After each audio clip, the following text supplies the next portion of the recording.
Hello বন্ধুরা, কেমন আছো? আবার চলে এলাম আলপনাস ব্লগ থেকে আর একটা ব্লগ নিয়ে। দেখো, কালকে একটা কাজ ছিল, সেই রেডি হয়ে বেরিয়েছিলাম। ওই যে ছেলেকে বলেছিলাম ছেড়ে দিতে, মানে মেয়ের মেকআপের কাজ ছিল, তা মেয়ে গিয়েছিল। আর একটা কাজ ছিল মগরায়, ও মগরা গিয়েছিল।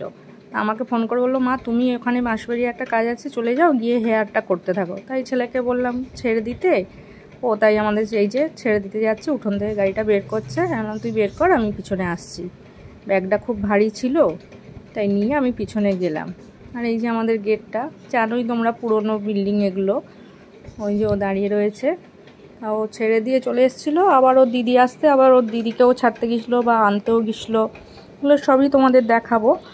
আর এই যে দেখো, ওইখানে দেখো আমার শ্বশুরমশাই চেয়ার নিয়ে খাওয়া দাওয়া করে, উনি বিকালবেলা ওখানটা বসে থাকে রাস্তার ধারে তো। আর এইগুলো সব মানে মিলের কোয়ার্টার, এইটা হলো মেশ কোয়ার্টার, মানে পুরনো বিল্ডিং, বহু পুরনো, মানে ইংরেজ আমলের তৈরি এগুলো, গ্যাঞ্জেস জুটের কোয়ার্টার এগুলো। আর এই যে দেখো, এটা গঙ্গার ঘাট।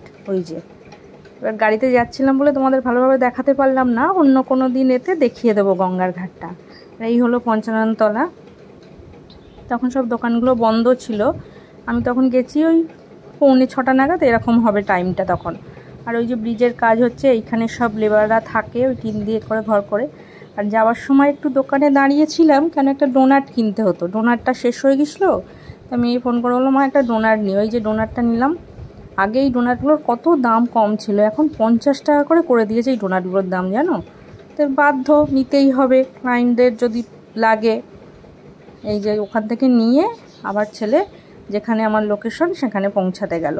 এই যে বিয়েবাড়ি হচ্ছিলো, সব অন্য বিয়েবাড়ি, ওখানে সব সাজানো হচ্ছিলো লাইট ফুল টুল দিয়ে দিয়ে। যাবার সময় চোখে পড়লো। এবার মুশকিল হয়েছিল, খুঁজে পাচ্ছিলাম না প্রথমে বাড়ি, তারপর অনেক মানে ফোন টোন করে পেয়েছি। এই যে এইটা হলো ক্লায়েন্টের বাড়ি। পৌঁছে গেছি রীতিমতো। আমি বললো ওপরে চলে যাও, ও ওপরে রয়েছে। এই ক্যামেরা আরেকবারও আমার মেয়ে সাজিয়েছিল। তা তখন না সামনে প্যান্ডেল ফ্যান্ডেল ছিল বলে আমি লোকেশনটা ভুলে গিয়েছিলাম, খেয়াল ছিল না। তা আমি ওই যে ভেতরে ঢুকলাম, ঢুকে ও বললো, আমি আসছি কাকিমা, তুমি বসো। আমি ঠিক আছে আয়। আমার মেয়ের থেকেও ও ছোটো বয়সে।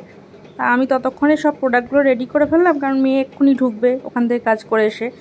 করে আমি হেয়ারটা করলাম, তারপরে হেয়ারটা করা কমপ্লিট হয়েছে, তারপর মেয়েও চলে এসেছিলো। এই যে দেখো, সব মেকআপের প্রোডাক্টগুলো আমি সব রেডি করে বিছানায় সাজিয়ে রেখেছিলাম।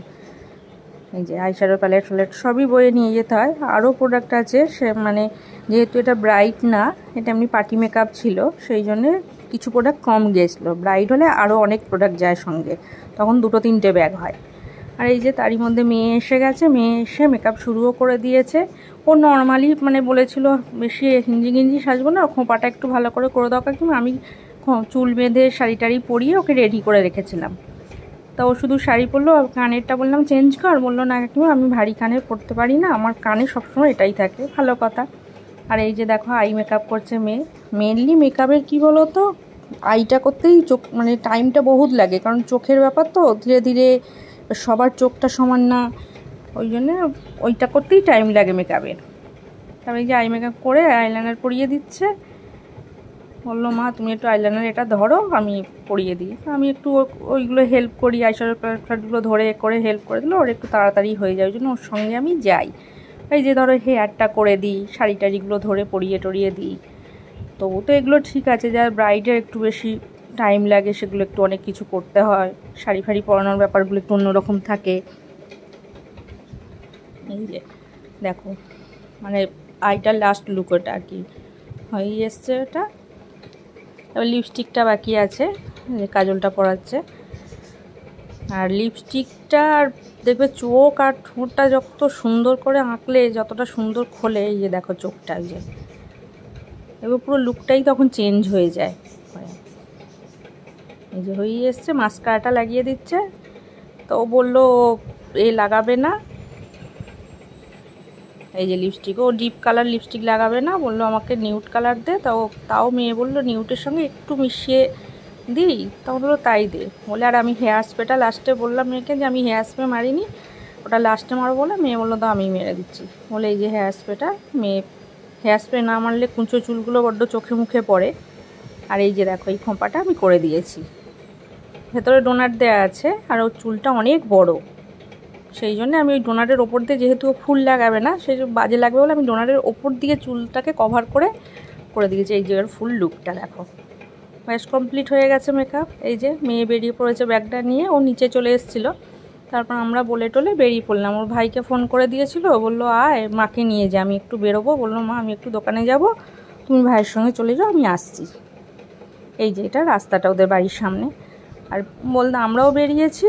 আর দেখো ওই যে ওর ভাইও এসে গেছে। আমি বললাম তাহলে চ, আমি একে বললাম তুই তাড়াতাড়ি বাড়ি চলে আসিস। বললো হ্যাঁ আমার একটু টুকটাক কেনাকাটার আছে, আমি দোকান থেকে হয়ে বাড়ি আসছি। বলে আমি ছেলের সঙ্গে এই যে রীতিমতো বেরিয়ে পড়েছি। রাস্তাঘাটগুলো দেখুন এত অন্ধকার, ওদিকটাও যেমন অন্ধকার আমাদের দিকটাও তাই। এই শুধু এইখানটা লাইট আছে। এই দেখো পঞ্চাননতলা যাওয়ার সময় দেখেছিলাম দোকানগুলো সব বন্ধ, এই দেখো খুলে গেছে সব ফাস্টফুডের দোকান। এইখানটায় যে পার্ক আছে সেই জন্য এই ফাস্টফুডের দোকানগুলো। আর এই যে বাবা পঞ্চানন্দের মন্দিরটা, এটা পঞ্চাননতলায়। আর এই আমাদের গলিটা দেখো তুমি অন্ধকার, লাইট আছে কিন্তু লাইটগুলো জ্বালাইনি, পোস্টের একটা লাইট জ্বলছে না। তখন আমি গিয়েছিলাম তখন 6:45 মতো, আর বাড়ি ফিরলাম তখন 9টার মতো বাজে আমি বাড়ি ফিরেছি। তা ছেলে বলছো নামতে, আনছি ভারী ব্যাগটা আমি নামবো কী করে, বলছে তাহলে বসো, গেটের ছিটকিনি খোলাই আছে, ওই ঘরেই নিয়ে আমাকে একদম ভেতর অবধি নিয়ে চলে এলো। আর ওই যে আমার পাখি ওইখানে থাকে ওরা। আর এই যে ছেলে ঢুকে গেল, তারপর আমিও ঢুকলাম। ঢুকে এইটা ওপরে আর একটা ফ্যামিলি থাকে, ওপরে ওঠার। আর এইটা হলো আমাদের বারান্দাটা। আর এই যে এই রুমটা ওদের রুম। এই রুমে ব্যাগটা রেখে তারপর ওই রুমে গেলাম। তাহলে তোমরা দেখতে থাকো। আর প্লিজ আমার চ্যানেলটিকে একটু সাবস্ক্রাইব করে লাইক করো, কমেন্টে জানিও কিরম লাগছে। প্লিজ আমাকে একটু সাপোর্ট করো। আর সবাই সুস্থ থেকো, ভালো থেকো।